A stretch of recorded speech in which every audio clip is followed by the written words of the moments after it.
Alright, today we're making a paper doll slash figurine. For this project you'll need paper, Crayola markers, a Sharpie, a paintbrush, water, glue, and some tag board from some recycled packaging. Okay, the first thing you're going to want to do is draw your character with a pencil, and you want to make sure it's big enough to fit on the cardboard that you're going to put it on. So don't make it too big, that'll be weird. And then you need to make a place for them to stand on. So what you got to do is you got to draw kind of like a hill right behind them. Now you don't want to put it right here underneath them, otherwise there won't be as much strength for this figurine to stand up. So you have to put it behind them. And then you want to make another curve that goes underneath and then split it in half. And you can use a ruler. And we do that because, as this guy started out, you do that because then when you cut it off, then you can make the stand. So we have to have that on there so that we know it's the right size. And you can play with that a little bit. All right. Now that you have it all penciled in, now you need to outline it with Sharpie. And it has to be, it doesn't necessarily have to be a Sharpie, but it needs to be a waterproof marker. And Sharpie is like the most common one that you can find. Outline so that you are touching the lines that you drew in your original drawing. But if there are lines you don't like, you just don't draw them because you can always erase them after you have the marker in there. I'm not going to, but you can erase after you have the marker in and get rid of the pencil because you don't need it anymore. For small details, just be really nice and careful. If you're pressing hard with your marker, then you won't have as much detail.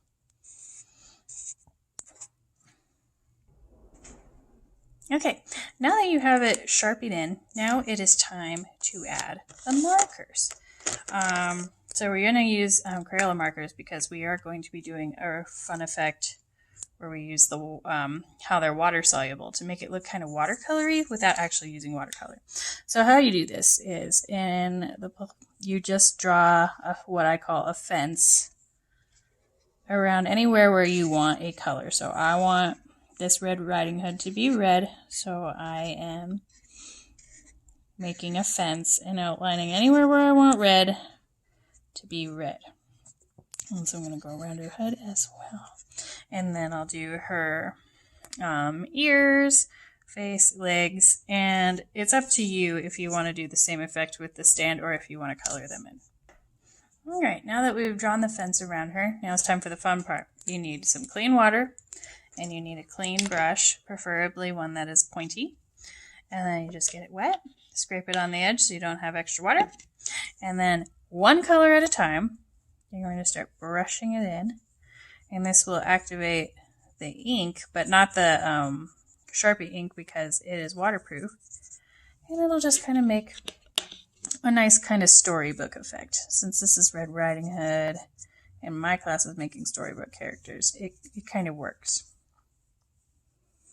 And you do this one color at a time because these still would mix. So what you want to do when I switch to the ears, for example, you got to clean off your brush and then you do the orange area.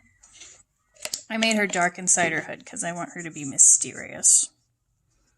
And I forgot to do her nose, so I'll have to do that later. And then, okay, you can do one section at a time. Just make sure you clean off your brush. It just as if you were a regular painting with watercolor. And give her some purple shoes. Okay. And once you're done with this part, you need to wait for it to dry before you move on to the next step. Alright, now that it's dry, we're ready for the next step. Now, I added some more characters on here so that you can see that you can make more than one character on a stand together. So like this is the three little pigs. And you can also put all the characters, like if you want to make more than one character, you can put them all on one piece of paper. That's totally doable. Alright, so next we gotta cut her out. So we're not going to fully cut her out yet because we're going to attach her to cardboard, but we're going to cut her off the paper. So we're just going to cut her out into like a rectangle, like she's a bookmark or something. And then we'll put this aside until I want to do my other characters. I'm going to do one character at a time. And then I'm going to glue her on to my cardboard. And if I need to use my cardboard for more characters, I'll put her over on the side. But if this is the only cardboard I'm using, then I'll just put her here. It's up to you. It's kind of a good idea to cut these off ahead of time, but you can just glue her down and then take care of that later.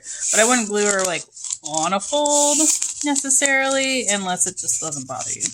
Another thing that's a really good idea is to glue her down on the side where the color is. That way you don't end up with the problem I came into here. So if you'd rather have it look nice and clean and cardboardy, have that on the outside and cover up this way. So when I glue, you actually really want a ton of glue on this. So you're going to, instead of just doing the perimeter, you're going to fill the whole thing in with glue. And you're gluing the thing you're gluing down. You're not gluing the thing that you're gluing, because if you just put glue all over this, you're just going to get sticky. And then roll it down. And then what I do to smooth it over is I just turn it over like so and give it a really good rub. Not a press, not a hit, just rub it down. And then we start cutting her out. So you get your scissors out, and you're going to cut her out for real this time. So just start cutting her out, cut forward, and turn your paper. And just do it like that. Alright, now that she's all cut out, we're almost done. Now, just make sure everything is glued down nice and flat. Now we got to make our stand. So where you put that line, make sure you cut that line. And then, as you can see here with this guy, we have a line that goes up here, and then there's a line that goes down here. So what you do is you just cut up about halfway. Don't go all the way up.